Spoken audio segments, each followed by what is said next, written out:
Welcome to the summer series. We're doing our football previews. We're going to be starting off with the Arizona Wildcats, taking a look at a team that, struggled a little bit last year. They had a lot of expectations, came in with a preseason AP poll ranking. We're going to talk a little bit to a gentleman named Troy Hutchison. He's going to join us a little bit later to talk about the Wildcats. I'm going to do an initial preview. We're going to kind of lay the table for what Tech fans should know about this team, what Big 12 fans in general should know about this team, and we're going to dive right into it. So, hey guys, before we get back to the video, make sure to like and subscribe to our YouTube channel at the Broadway Shuffle. Thank you. Now back to the show. All right. Starting the summer series off hot, we are going to be looking at the Arizona Wildcats. Exciting team to look at. Man, what a year for them. They came in, they really were looking for an excellent season after Jedd Fisch departed. He left for Washington. And you returned a lot of guys. You returned Tacario Davis out at the cornerback spot, a projected first-round pick. You returned Teteroa McMillan, who eventually did become a top 10 pick. You returned Noah Fafita. You returned Jonas Savanea. There were a lot of really good pieces here. The defense was on paper projected to be great, and it just did not materialize in the way that they were hoping for. They finished 82nd in SP+. That was not a season that they were looking for. So bummer for them.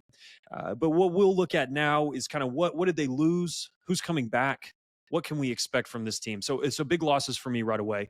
Teteroa McMillan at the wide receiver spot, Jonas Savanea at the offensive tackle spot, Josh Baker at the offensive line spot, Quali Conley, the running back, Wendell Moe at offensive line, transfers to Tennessee. And then I did have Kean Burnett, but he eventually returns to Arizona, so that won't be a big loss. Big thing that you're seeing there is, you're losing, 3 of your 5 offensive linemen. This is not going to be a unit that's returning a ton of continuity. You're also going to be losing Joey Capra out at the right tackle position. So a lot of turnover there, and it's a unit that you'll understand in a moment. It's not a unit that we're super high on right now. There's just a lot of turnover and a lot of unproven talent there. On the defensive side of the ball, you lose Stanley Tafuo, the defensive tackle, Kevon Darton at defensive tackle, a player who wasn't that good in my mind, but you'll also lose, once again, Tacario Davis, Emmanuel Carnley, Ty Ugalele, Gunnar Maldonado, Jacob Manu. Forgive me for the mispronunciations there, but these are kind of guys that were cornerstones of your defense and some big pieces. Not something that you're super excited about with the turnover there. Big pieces that are coming in: Ismail Mahdi from Texas State, Tristan Bounds transfers in from Michigan, Ty Buchanan comes over from Texas Tech, the offensive tackle spot, Luke Wysong from New Mexico comes in at wide receiver, Chris Hudson comes in at wide receiver, Javin Watley comes in at wide receiver, and then Kana DeCambra is a projected starter on the inside for this offensive line. Defensively, you're going to see Tia Savea comes back from UT after transferring there from Arizona. You'll see Riley Wilson come down from Montana. Deshaun McKnight will be a defensive tackle that's going to factor in, and then Javion Cole transfers in from UT as well. When I look at this unit, you've got Danny Gonzalez, who's going to be the defensive coordinator, and then Seth Dagey is going to be the offensive coordinator, Texas Tech legend Seth Dagey.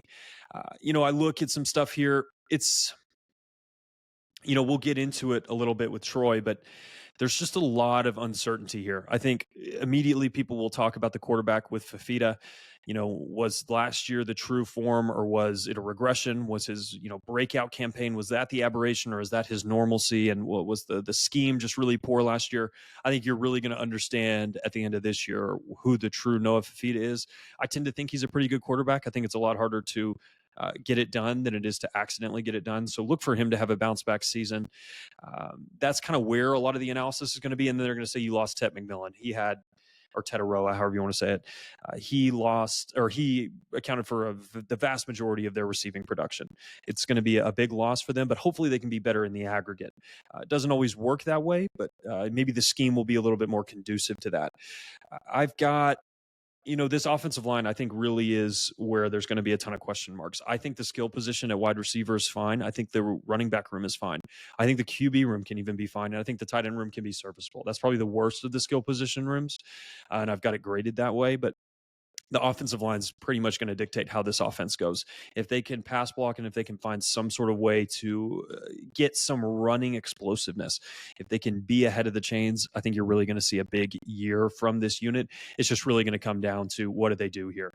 You got Rhino, who's going to be the projected starter at left tackle. He missed all of spring. Alexander Deuced should be the starter at left guard. And then Kana DeCambra, who I have slotted in at center. After that, there's really no telling. A right guard is going to be a converted defensive tackle. His name's Chuba, but there's potential for a lot of guys to be there. It was going to be Jordan Brown, but he got hurt and he's going to miss most of the year, or at least the first game is what we're told. Tristan Bounds and Ty Buchanan will compete at the right tackle spot. There's just a ton of unknown. Buchanan's the one with probably the most P5 experience. Bounds really doesn't have anything there. If we move over to the defensive side, though, this is where, once again, it's going to be the trenches, because this secondary is, I don't want to say elite, but it's about as close to elite as you can get without actually being there with a bunch of 5- and 4-star kids. Genesis Smith is an absolute stud. Dalton Johnson's going to be a really good safety. Traden Stukes, if he's healthy, excellent nickelback. It's really just going to be, can he recover from the ACL? I think Killebrew and Javion Cole should be fine at the cornerback spot. It's really not bad. Tay Brown, good linebacker for them. He'll be excellent here. Where we get tricky is what we're looking at on the interior there. What does the defensive line look like? And Troy's going to get into that, and we'll talk some, about what they're going to do here. And I think ultimately this season is going to be determined by the trench play for the Arizona Wildcats. I think they've done a good job building up the skill talent, both defensively and offensively. It's going to be whether this defensive line and this offensive line can impose their will and, generate a pass rush, generate some run stops. Can they pass protect? Can they generate holes for the running backs? If that doesn't happen, I just think it's going to be a really, really long year. But if you do find a way for this defensive line to be good, or this offensive line to be good, look for Arizona to maybe surprise some teams. If you told me that this was the 4th or 5th best offensive line in the Big 12, and gave me all this skill talent, I'd feel really good about this offensive unit. It's just, that's hard to project right now. Joining us now, we have Troy Hutchison. He covers the Arizona Wildcats out in Tucson. He's excited to join the show today. Troy, happy you're here. Go ahead and give everybody a brief introduction, kind of what you do, where you cover, and where people can find your work. Yeah, so my name is Troy Hutchison of GoEasyCats.com, part of the Rivals affiliate of networks there, and I've been covering the team for about 6-7 years at different websites, but this is my 3rd year at Rivals, and we cover everything from Arizona men's basketball to football, a little softball, baseball, and a lot of recruiting as well. So that's basically what we do at Go Easy Cats. Man, that's awesome. Well, thank you for hopping on.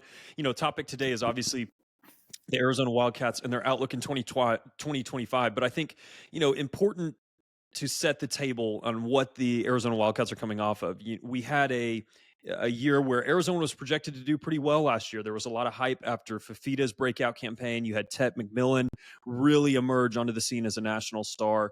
There were a lot of expectations. What to you kind of led to the disappointment of last season, and where do you kind of assign some of the blame for what happened last year? Yeah, I think you have to start with Arizona starting behind the 8 ball on the offensive side of the football. They lost Ja'Cory Krosky-Merritt after the first game of the season due to eligibility issues. Before that, you lost Raymond Polito due to unknown reasons. Still reasons that nobody knows to this day in terms of why he left the football program. So you lose your left tackle and you lose your star running back before week 2 even hits. So you start behind the 8 ball there. I think that hurt Arizona a lot. And then for second most thing is the offense coordinating job. To be frank, the offense coordinating job that wasn't very good. Everybody thought that Dino Babers was going to be a high-level offense coordinator for Arizona, but his system really didn't match the strengths of Noah Fafita. A lot of, step back and drop and go long, and Fafita is a short, get the ball out quick kind of passer. So when you're holding on to the ball 6-7 seconds at a time, you're going to cause a lot of issues. So I think the scheme really didn't match, and then defensively they just got banged up and depleted at the end of the season. Yeah, that was one of the things when I was going back and reading, especially in the secondary, man. You saw just a slew of injuries. It was, out of all the groups that I've looked at so far, easily the most snaps lost to injury. Guys like, Dalton Johnson, Gunnar Maldonado, Traden Stukes, Genesis, all of those guys were missing time. And those are all, potential all Big 12 players when they're healthy. That was something that stuck out to me. But I know there were injuries elsewhere on that defensive unit, correct? Yeah, Jacob Manu was lost for the season. He was the star linebacker for Arizona. They lost some bodies along the defensive line throughout the course of the season.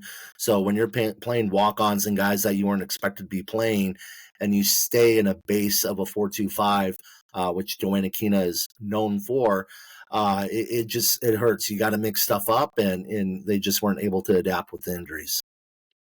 So, kind of flipping the page, Brent Brennan gets a whole off season to kind of prepare for the 25 season. He brings back some really key pieces. It looked like Stooks was going to enter the portal. It looks like Smith was going to enter the portal. And there were some guys that departed, but to me, the story for Arizona is how many guys they were actually able to keep after that season. Where do you think, on a position group side, where do you think Arizona has improved the most from 24 to 25?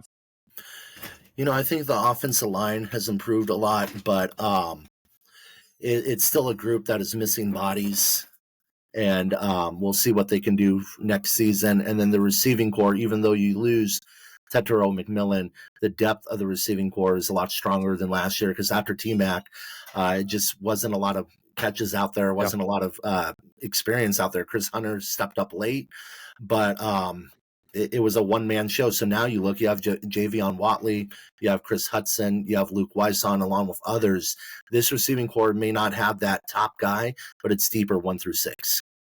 That was exactly my thought. It's like, these are some of the best wide receiver twos in the conference. You need an alpha to emerge, somebody that you can target at all times, but all of those players should be excellent. I'm actually pretty excited about that. I think the spot that you may see some struggle, and you've talked about this, before we hopped on, is the offensive line. What are you kind of expecting from that unit this season? What should Arizona fans and, other Big 12 fans be looking for on the Arizona offensive line? I think it's going to be a more consistent group, maybe not as talented given that Jonas Alvanea isn't there anymore, but I think you have more bodies, there's more depth there, and this scheme probably will match the offensive line a little bit better. With Seth Dagey taking over as offense coordinator, it's going to be getting the ball out quick, getting into the running game. I wouldn't necessarily call him an air raid coach, even though he comes from an air raid pass. It's going to be very well balanced, but to mitigate some of the offensive line issues, you're going to see Arizona get the ball out quick. Yeah, let's talk a little bit about Dagey. He comes in after leading a really powerful offense at Marshall. What's kind of the expectation from the Arizona faithful? What are you hoping for from Dagey? Where do you think this offense should kind of slot in nationally this year? Yeah, it's tough to say given that he hasn't, we haven't seen him coach a single game at Arizona, but Marshall, they were, I believe, 20th in rushing and top 100 in passing. Yeah. So very balanced offense. And yes, it is more of an air raid style, but to me, it's more of a Rich Rodriguez up-tempo, balanced attack type of offense. So I think you're going to see Arizona push the ball and really try to push the field and get upfield quick. Not a lot of substitutions, and try to run teams off the field. So I think it's going to be a balanced attack, and I think it's going to be an exciting brand of football nationally. We'll see. I mean, it really kind of depends on this offensive line, how well it can hold up. But I think it's going to be one of the top offenses in the Big 12 this season, probably around that top 5, top 4 mark. Wow. Okay. That's a bold take. I like Fafita. He's a guy that I, believe in. You've obviously see him do it at a high level. He's done it before, and I like that way more than the potential of being able to do it well. What are your kind of expectations for Fafita? How do you see him slotting into the Big 12, quarterback hierarchy? He's probably not number 1, but he's also probably not number 10. Where do you have Fafita in your Big 12 quarterback power ratings? I think he's somewhere in that 3 to 5 range. I think he's a little bit underrated. He did have a tough year last season, but a lot of that was because he was under duress. He did have his back on the ground throughout most of the season, and just very limited offensively in terms of weapons and play calling. I think this offensive scheme is going to match more of his playing style. He's a good leader. This team really loves him out there. Most of those guys came back because of Noah Fafita. So I think you're going to see that development and just see him getting the ball out quicker, not holding the ball for too long. The question is, can he develop a chemistry with a guy not named Tetero McMillan? That's going to be his biggest question mark this season. But I think you're going to see the touchdown numbers go up, interceptions go down. Now, does it result in a massive season for Arizona? Who knows? I think there's a lot that can go on. Sure. Yeah, wins are not always a QB stat. It's not always fair to judge a quarterback by those things. Moving to the running back room, you see Mahdi come over from Texas State, obviously a really highly thought of running back, and Arizona's running back coach is pretty well regarded in the coaching space. Talk a little bit about that battle for the RB1 spot between Mahdi and the returning group. Yeah, Marty's very talented. I see him as a kind of do it all back. He can catch the ball out of the backfield. A little bit underrated of a blocker. He did a very good job in spring blocking there. Maybe not so much in between the tackles, but you want to get him outside and into space. Sure. So I see him more as an RB number two, kind of changing up the pace for Arizona. Kedrick Reesano didn't get a lot of touches last year, but again, the offensive system, they just went away from the running game too much throughout the course of the season. You're going to see a little bit more balance of an attack with Seth Daggy. And you look at Kedrick, he was a four-star recruit coming out of high school. He's got the tools, got the body, got the frame. And, Alonzo Carter loves what he's seen in him. Very willing blocker. So that's a guy that you could see getting, 15, 20 touches throughout the course of a ball game in terms of being the lead back. But you're going to see Arizona mix that group up with Kedrick being the stable. Yeah, I mean, it's an exciting room. I think for me, and this is an outsider's perspective, I don't cover the team on a day-to-day basis like you do, but the skill positions seem largely set for a team to do well here. I mean, I think you've got enough juice at receiver, you've got some juice at quarterback, and you've definitely got juice at running back. It's whether the offensive line and the scheme are going to live up to what Daggy and Brent Brennan are trying to accomplish. I think this unit is going to shock some people. Maybe the offensive line is worse than what people will think, but there's also an outcome where it's a lot better. And if that's the case, I think this really can be a high-flying unit in the Big 12 this year. Transitioning over to the defense, though, let's talk about some of the stuff going on there. You bring back a core, Dalton Johnson at safety, Genesis Smith, who is, should probably be a preseason All Big 12 player, and then Trayden Stukes coming off injury. That's a really nice core to build off of in the secondary. But up front, you kind of lose some guys. Talk a little bit about the defensive line and the edge position and where fans should be looking for and watching out for on the Arizona defense. Yeah, that edge position is a little thin for the Wildcats right now. They just lost Sterling Lane to the transfer portal as well, but he wasn't necessarily seeing a lot of starting time with the spring group. So you look for a guy like Chase Kennedy, who they've kind of moved to linebacker and down on the field at the edge spot to kind of emerge there. Trey Smith, apparently he was playing with a broken foot last season. So going to be healthy this year. We'll see what he can do. He's added some weight, looked pretty good in spring, but I think he was very good. Very good last year. I mean, he was not. One of the top defenders in the Big 12 at his position. Yeah, and he was playing banged up, so that's exciting for Arizona and Arizona fans. But I think you look at Deshaun McKnight and you look at Tia Savea up there in the middle. Those two have been a wrecking ball for the Wildcats this spring. Something that they've been missing since the 2023 season when you had Bill Norton, you had other guys on the defense line. Tia Savea was there. They were able to rotate guys in and out at that D tackle position and stay fresh. Now they have two really solid starters.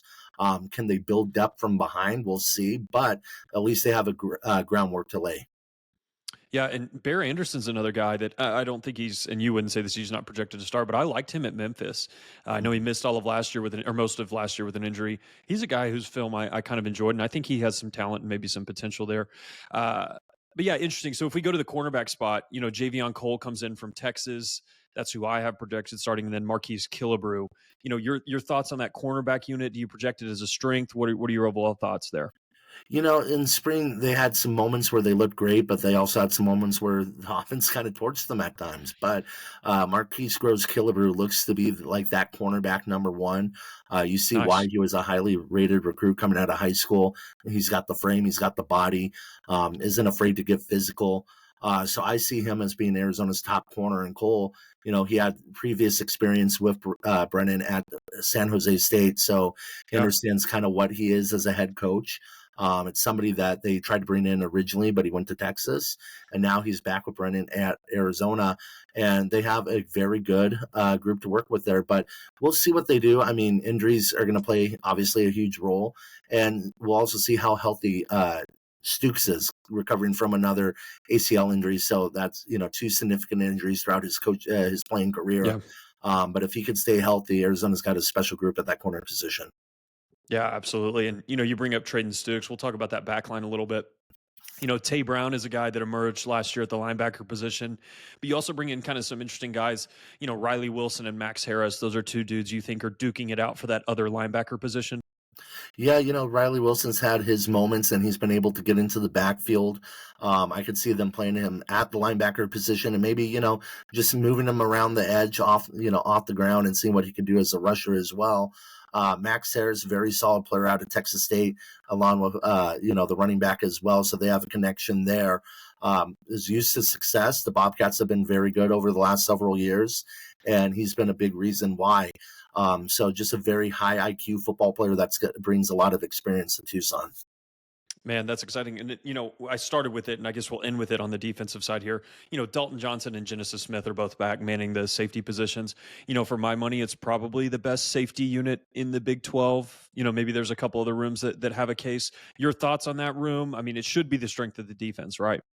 Yeah, those are two guys that have done similar things throughout their time at Arizona, where last year the bodies went down at the linebacker position, and both of them saw time at linebacker trying to fill that role. But they're high-level safeties. Genesis Smith, as you look at Arizona football the last several years, you had Jordan Morgan in the first round, Tetero McMillan in the first round. Genesis could be that guy. He has the athleticism. Obviously, you got to see what the combine and how his season goes, but he could be that next first-round pick for Arizona. I think he might be in line for Defensive Player of the Year this year in the Big 12. I know that's a sack usually award. People love sacks, but Sure. he's definitely one of the best defensive players in the country and the top player on Arizona's defense. Yep. I mean, totally agree. I think for my money, he'll be all Big 12 first team, like without a doubt. But yeah, so when we move to Arizona Wildcats as a whole, what's kind of the fan base expectation, and then what's your expectation for the season? Where do you kind of project this team slotting in? I think the fan base right now is down on the program and down on Brett Brennan after how year one went.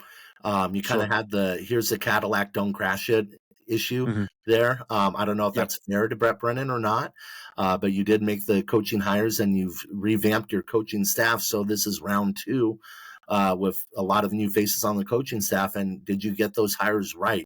I personally like this staff. I think the roster looks a little bit better than last season in terms of depth. Maybe not the star talent that you saw last year at Tetero McMillan, but we'll see what they got in terms of the freshmen coming in during training camp. There's a lot of offensive linemen coming in. There's some running backs coming in. So we'll see what those bodies can do. Personally, I do like this team. I like it better than last year. Well, let me rephrase that. I thought last year's team was going to be very good, but towards the course of the end of the season, you saw it just crumbling apart. So I think this team has the potential to win 5-7 games this season and be a bowl team and surprise some people. And I think one of the great things about the conference that we're in now is that you can be picked last in the conference and end up winning the whole thing like Arizona State did last year. There's no projection that's outlandish. There's no team that's sitting out here with talent that's just too overwhelming or a coaching staff that's just too good. Anybody could beat anybody, and you just never know. There's a lot of things that can happen. When I look at this team, what units, if you say Arizona wins 8 games, what units in particular are you saying, okay, wow, those guys really exceeded expectations? I'm going to go with the offensive line. Again, I think it's a better group than last year, but if they win 8 games, that means the offensive line stayed healthy and they're able to rotate bodies and not have to deal with a lot of injuries. So that would be my number one. And number 2 would be edge rushers. I think that's probably Arizona's weak point right now on the roster.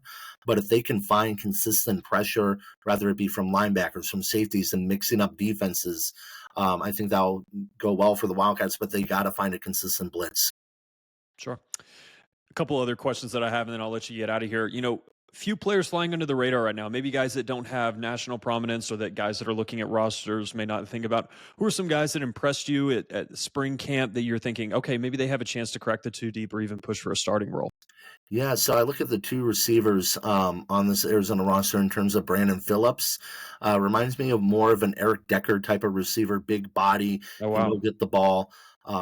Not going to kill you with his speed, but very good in terms of positioning and route running. Has had a tremendous spring and is finally healthy for Brett Brennan. They thought they were going to be able to use him last year, and he was just too banged up for them to use. So finally healthy, had a great spring. Javavion Watley's another guy to look at.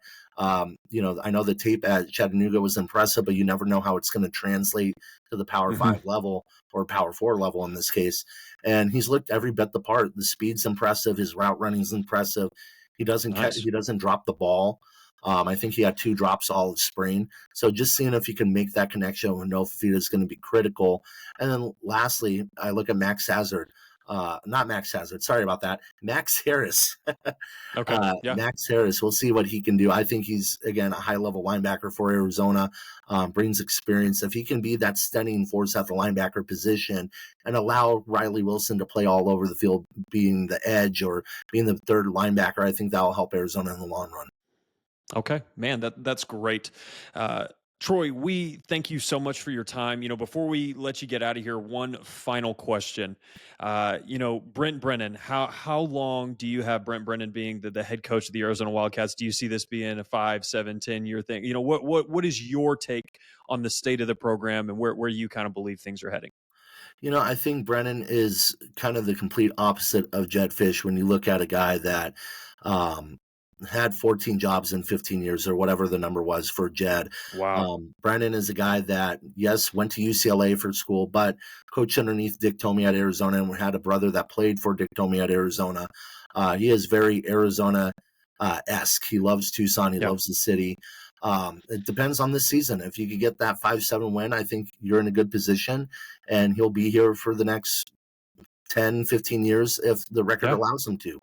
But if you have a failure of a season, if you go 3 and whatever or 4 or whatever, I think there's going to be questions, and you have an athletic director that didn't make the hire originally, and things can change in a heartbeat. But in terms of a guy that is loyal to the program, he is that dude. He loves Tucson, and I get why recruits love him, and I get why his coaching staff loves him. He is that family atmosphere guy that just needs a chance to break through, and I think this could be the season for him. Troy, thank you. I appreciate your time. We really look forward to covering you or watching you guys, reading your stuff. Looking forward to fall camp. I know it's 80 something days away, so it's going to be here way sooner than we think, and we're really thankful for you taking the time to come on the show. So for Zyler Buchanan and Troy Hutchison, we're signing off, and thank you guys for tuning in.